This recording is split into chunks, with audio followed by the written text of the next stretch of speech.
So today, the subject that I'm going to talk about is on active creativity and lateral thinking in real-time application. Many times I've seen BEIs, which are behavioral event interviews, go on to talk about, tell me about this time when you went out and did X, Y, Z. I find a lot of these things extremely effectuated because people come prepared with their stories and they're not necessarily real stories. And I think I've never ever shared this even during an interview because real people do this kind of stuff and then it's just kind of stashed away into memory somewhere. This is how you get strong because you know what you do when the chips are down, and you know when a truck runs over you, you don't get destroyed by it, right? Because there's a new evolution after this. For me, I think life's kind of given several whacks. It's not just been one whack or two whacks or 10 whacks. I've been like a whacked a lot. And one such time when the whacking was good was way back in 2004. Yeah, and that was the time when we had a lot of call center businesses in India, and I was running a recruitment firm. And while a big chunk of my organization's money actually came from the hiring, there was also some part of my business that was, anchored on training and OD research and stuff like that. But my bread and butter was still the hiring piece. The bread and the jam, the ham and the jam came from something else. But any business person will tell you that it's very important that you safeguard bread and butter first. So if that's your running horse, you've got to ensure that it's running really well. And mine wasn't. What happened at the time was that there was just so many organizations that had started to hire people directly that consultancies were kind of ebbing in the space, and the best of kids that would come out of colleges straight away walked in for their interviews. So the chances of me getting that opportunity to place all these nice candidates were kind of getting dimmer and dimmer with time. I reached a point of lull where, in trying to salvage the recruitment business, I kind of ignored everything else that I was doing. And I came to a teetering end where it looked so bleak that I had only money left for a month to survive. It was extremely depressing. I took time off and I was at home for 15 days. And it reminds me, this moment now actually reminds me of that time. But at that time, my lockdown was voluntary. And I chose to kind of cut myself away from everybody and everything because everything seemed like noise. It was coming in the way of my thinking processes. And I think best in trouble. I think best when I'm on my own. And the worse the problem, I get sharper. And I've been able to master this ability of controlling my mind and going inward and sucking out, the best of me and restoring that in a quiet corner. It's like a little cave that I moved to. And this is my cave of creativity as well. So one evening I was having tea, and I used to live at Bangur Nagar in Goregaon, Mumbai at the time, and we could see the backwaters right outside the window. And one evening, as I looked at the water, it's really bad, dirty water, and it tends to stink terribly. It's almost like a shit creek when it starts to dry, and you can smell it so nasty that it used to be suffocating at times.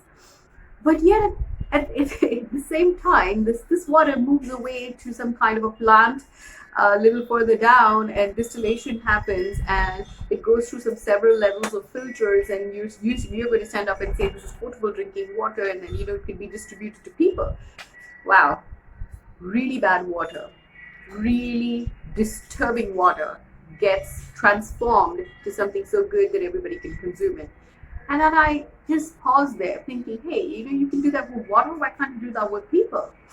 And that question was the birth of a whole cycle of thoughts. A cycle of thoughts that said a lot of organizations would throw away people saying bad communication skills, not able to listen better, or in this kind of a line, especially in customer service, listening is everything. So if the person's not able to listen better than other people, they get rejected.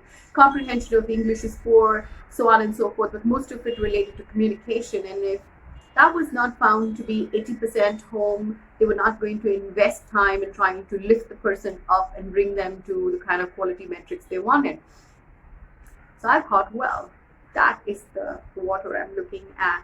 This is the water that's not being accepted. Now, kind of put up a filtration plant. Is it possible for me to convert these people into potable water? That concept then was called Lost Candidate Management, LCM. I put my tea down and I started to draw the whole proposal. This actually meant that I would go down to a lot of organizations, call centers at the time.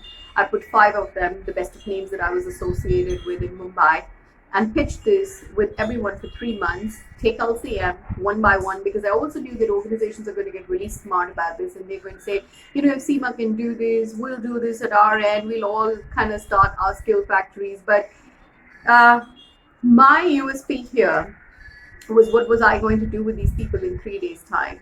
And the scheme offered to all these organizations was that they need to give me their rejected candidates. I will evaluate who I think is somebody I can transform in 3 days flat, put them through this kind of super rigorous, almost atrociously vicious program. And I'm very tough as a faculty. So I was confident that if I make the assessment, I would be in a position to bring the necessary changes, because those allocated areas is what I'm looking for, whether the problems really lie there. And I had promised them a conversion of 70%, and I was able to deliver this, which meant that the first organization that I'd been to actually gave me 20 people, and I was able to convert a good 16 of them. The subsequent batches as well, I've had the same amount of success. And the next thing I know is that I'm running happy to the bank. A moment of downtime that pushed me, compelled me to look inward. It was like a introspection, retrospection, that didn't really yield the answers that I was looking for, because when we do introspection, retrospection, you're looking at strengths. But now my strengths were very clear. I knew what I can bring to the table, and that I was very confident that no one else that I know could do what I could do.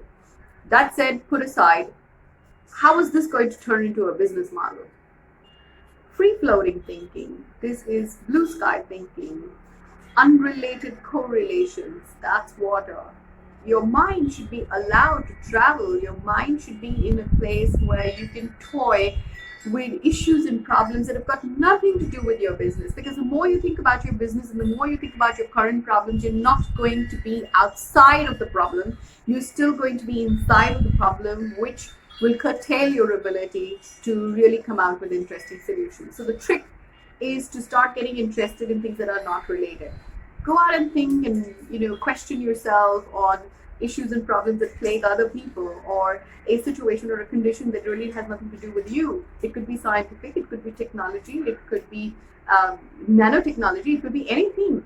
But if you allow your mind to travel that journey and distance, and I'm not talking of cursory sweeping on top, deep dive into the problem, deep dive into the solution, deep dive into the journey of how they fixed it, you just might find the allied solution now knocking itself on your door, coming over to solve your problems.